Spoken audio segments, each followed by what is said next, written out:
Ever thought traveling to the Maldives was out of the question? What if I told you everything in this intro can be experienced on a budget? And on this episode of Travel Just Cuz, we're going to show you how.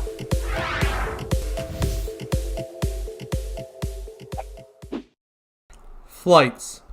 Depending on what part of the world you're from, the cost of flying to the Maldives might not be an issue. However, we're from Canada, and flying to the Maldives is quite expensive. Luckily, we found a flight with Chinese Eastern Airlines for under $1,000 Canadian each. This might seem expensive to some of you, but this is actually one of the reasons we can afford to go to the Maldives. If you haven't heard of Chinese Eastern Airlines or you're looking to do research, I'll link our review above. Where to stay?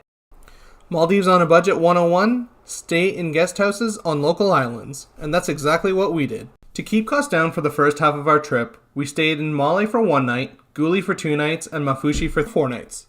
The second half of our trip wasn't as budget friendly, as we stayed at the Paradise Island Resort and Spa in an overwater villa. If you're interested in that experience, I'll put a video link above. So you're probably wondering what the difference between a local island and a resort island is. Local islands are public islands that are inhabited by Maldivians. Because the Maldives is a Muslim country, you can't drink alcohol and there's dedicated bikini beaches for tourists. The same rules don't apply for resort islands. They're usually privately owned by hotel chains. And because of that, prices at resort islands are much higher. Don't let those two rules deter you from staying at a local island. Here's a breakdown of the islands we went to and the guest houses we stayed at. Male, the capital city of the Maldives. Not a lot of tourists stay here. It's the most populated of the Maldivian islands, but it doesn't have that ideal island feel associated with the Maldives. We spent 1 night in Male because the cost of getting a speedboat from the airport to Guli was more expensive than staying in Male for 1 night. I'll get into more details in the transportation section. However, we spent $68 Canadian to stay at the LVIS Boutique Guest House in Male. This included a representative from the hotel meeting us at the airport and setting us up with local transportation from the airport to the hotel.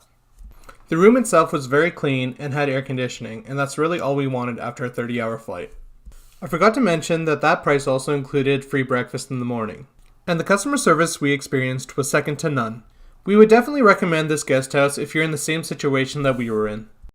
Guli Island is a little piece of heaven on earth, and we wish we could have stayed here a little bit longer. There's a couple of guest houses on the island, but we chose the Tropic Tree and booked through AIRBNB. We paid $188 for 2 nights, which included breakfast. If you haven't used AIRBNB before, we have a discount code in our description. Because the island is so small, and there's not a lot of tourists that stay here, it almost seemed like we had the island to ourselves. The Bikini Beach was amazing, and the water was super warm. The island is surrounded by a house reef, which makes it perfect for snorkeling or diving. Out of the 3 local islands we stayed at, Guli was the most laid back. The locals were friendly and the island was super clean. Mafushi Island is the most popular local island with tourists. Right now there's a lot of construction and it's fairly busy. The Bikini Beach isn't as nice as Guli's, but there's a lot more amenities on the island like stores, restaurants, and even a gym. Remember when I said that drinking alcohol is prohibited on local islands? Well, on Mafushi, they actually have a workaround. They have a yacht parked outside where you can actually go and get a drink. Out of the 3 guest houses we stayed at, the Crystal Sands was definitely the nicest. We paid $686, which included breakfast, lunch, and dinner for 4 nights. If you want a full room tour of Crystal Sands, please check out the video link above. Things to do. Because we stayed in both local islands and a resort, we can tell you that the prices for excursions and activities are much cheaper on local islands. Because we had the most time in Mafushi, we actually did all our excursions and activities there as well. If your guest house doesn't offer what you want, you can go to different guest houses or even excursion companies like ICOM to see if they have something you'd like to do. For $70 US a person, we chose to do something called the Fun and Adventure Trip. It included some snorkeling as well as lunch on a sandbank. We also decided to get 60-minute massages, which cost us $40 US each. If you want a taste of resort life while staying on a local island, we suggest investing in a resort day pass. While staying on Mafushi, we actually did a day pass to the Adarn Prestige Vadu Resort.